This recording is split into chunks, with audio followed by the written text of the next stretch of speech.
If you can get customers to engage with you, you're winning.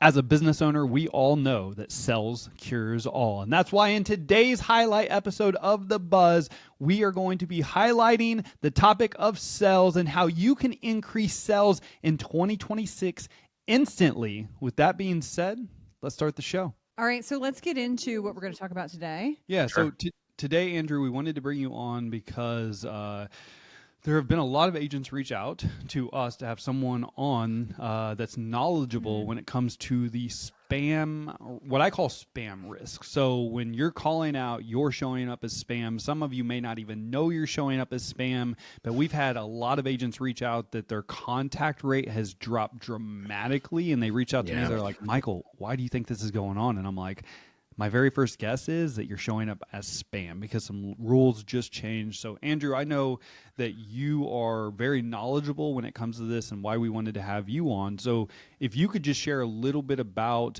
some indicators of what an agency might look for as to, hey, okay, this is a good indicator that you probably are showing up as spam, and then how to go about getting the spam removed or even find that they are on spam. Yeah, I'd be happy to talk about like what causes spam, how to fix spam, how to avoid spam, and I think like it kind of helps to start with understanding like why this happens in the first place from like a high level view. And so at the end of the day, you know, there's the TCPA, Telephone Consumer Protection Act, and this is what this is really stemmed off of. Is, you know, one piece of this over the years has been this idea of this mechanism that's referred to as stir shaken, and that's basically telling the phone providers and the customer of who is calling. So like, do y'all remember in the 90s when caller ID came out? Like it was like a whole thing. Like I think I was in like the 3rd or 4th grade or something like that. And I was like, we have caller ID now. And so I think, you know, like that's where a lot of this ultimately stems from. So as we went into cell phones and we went into outbound calls over the years, you know, caller ID was less of a thing. And now it's starting to come back where like branded caller ID is out there, and you're seeing Google listings and Apple listings and everything trying to give the consumer more information of who is reaching out to them.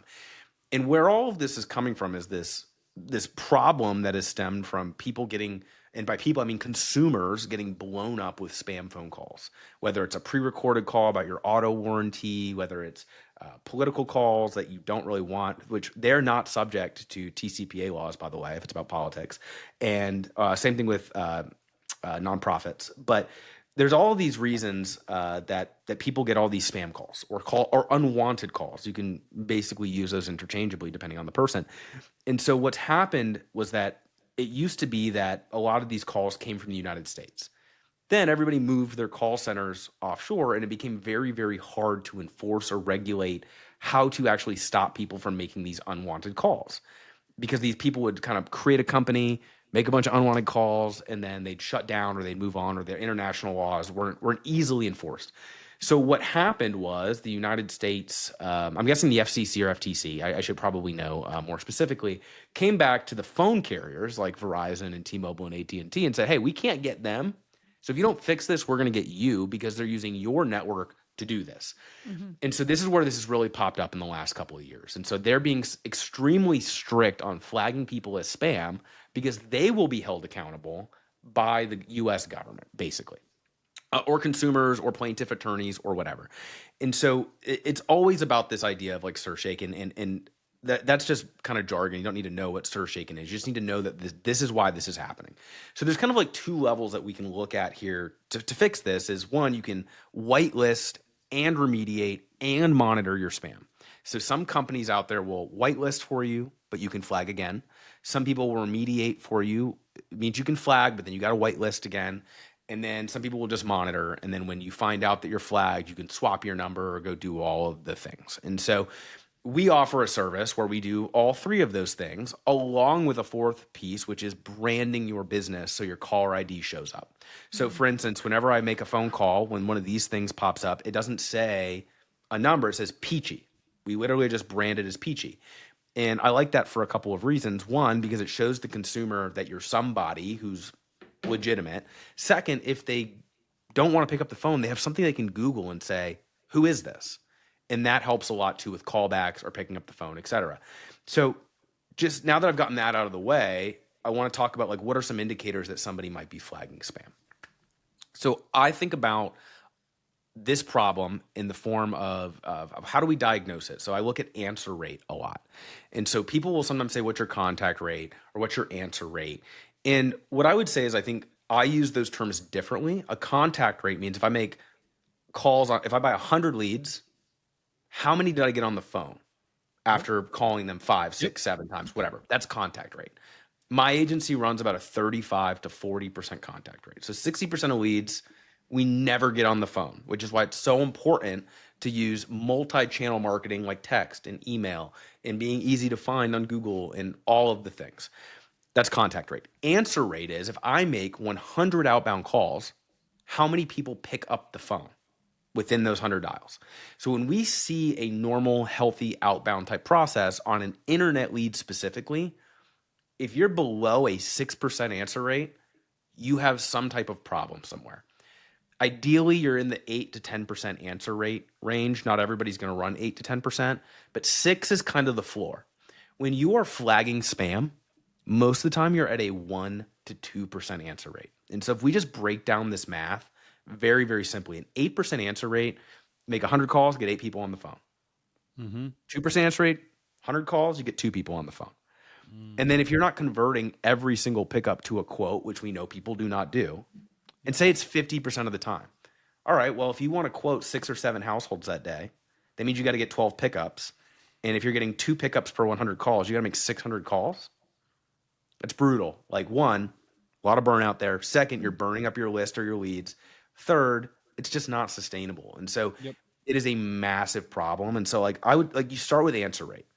And if you have somebody who says, hey, I'm making calls and nobody's picking up the phone, that's also another indicator that you might be flagging spam.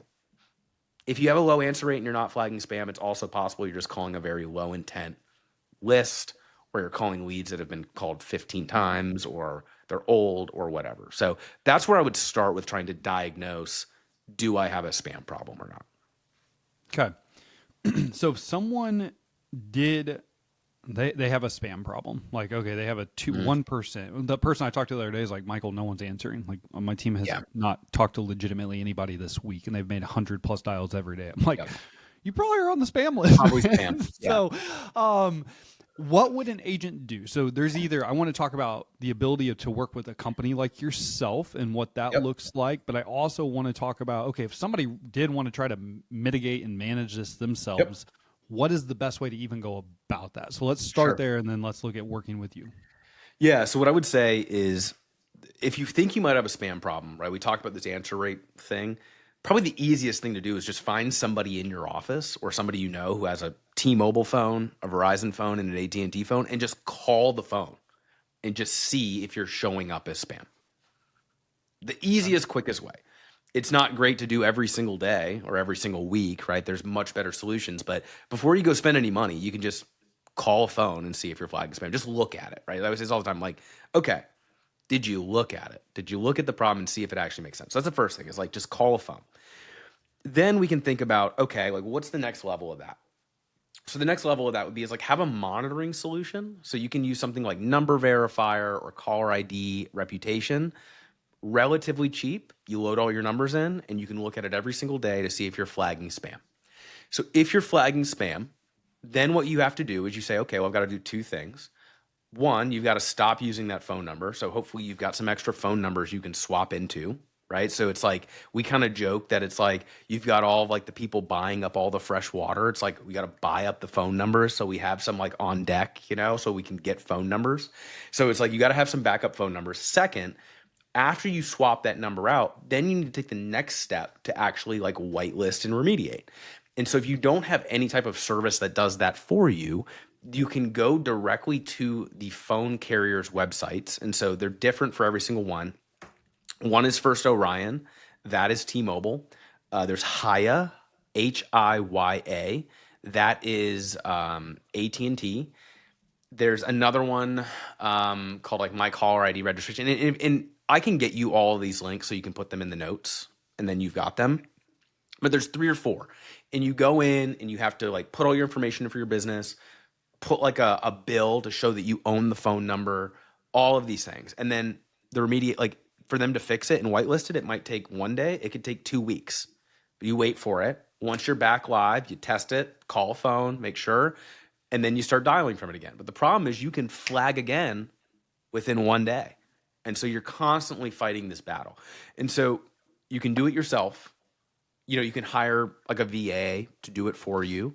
You can hire a company that uses technology to do it for you. But like that's generally the process. It's very tedious. And so I remember 4 years ago when this first kind of started, I remember there was only one company offering the services, and it was like $35,000 a year, one check, no quarterly payment, no monthly payment, nothing.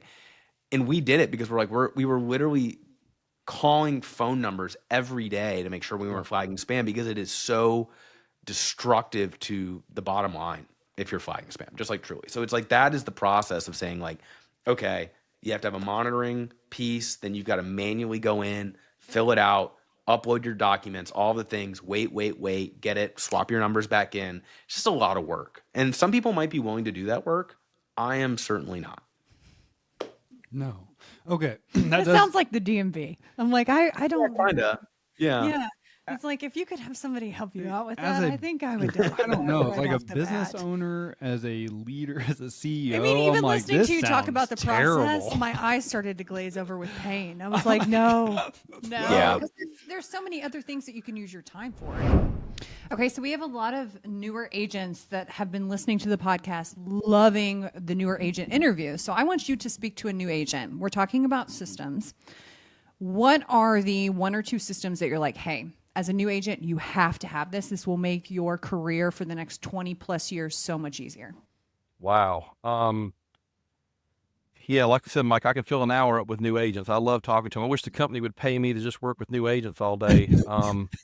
But 20 years ago, they could have afforded me. I don't know if they could now.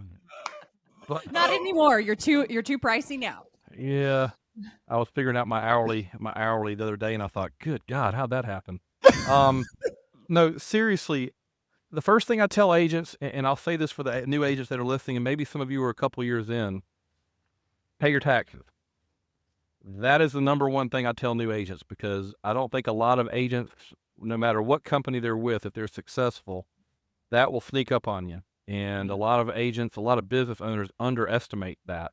The dry cleaner that was my landlord when I started my agency, third generation, lost his business because he wasn't paying his taxes, and he got in a pickle and couldn't get out of it. So that's my first advice. But when it comes to systems, the things that I've told most agents to do is, first of all, looking for single line or monoline business, and then looking for contact systems to contact those people to try to multi-line them, to sell deep.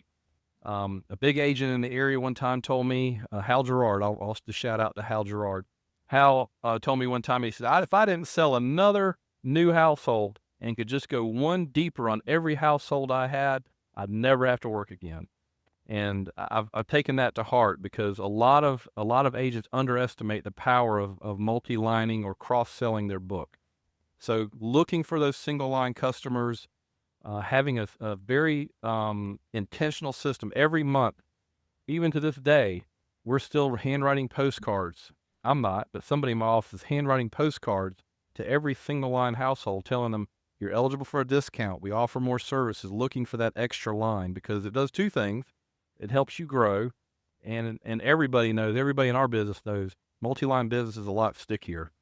So that's one of the biggest things. Then the other thing is intentionally meeting with your customers. In this world of digital, virtual, email, text, and all this stuff, sure, there's a third of your business that doesn't care to ever meet with you. There's a third of your business that if you invite them, they'll come. And there's another third that if you don't call them, they wonder why. And that 66% that wants to meet, even if you invite them or whether they just want to, you have to have an intentional system of constantly meeting with your customers. Not waiting till something's wrong. We do homeowner renewals or fire renewals, whether they're a renter or homeowner. And then all of our life insurance customers, we meet with them repeatedly. the 30 and 5, the 30 Yeah. and 5 program. We just do it over and over and over and over again. I mean, those systems work. And if you continually do them intentionally, two things happen. One, it works, and two, you get really, really good at it. And the better you get at it, the more natural you feel with the word tracks and the concepts. The more people will listen, and the more they'll engage with you. And if you can get customers to engage with you, you're winning.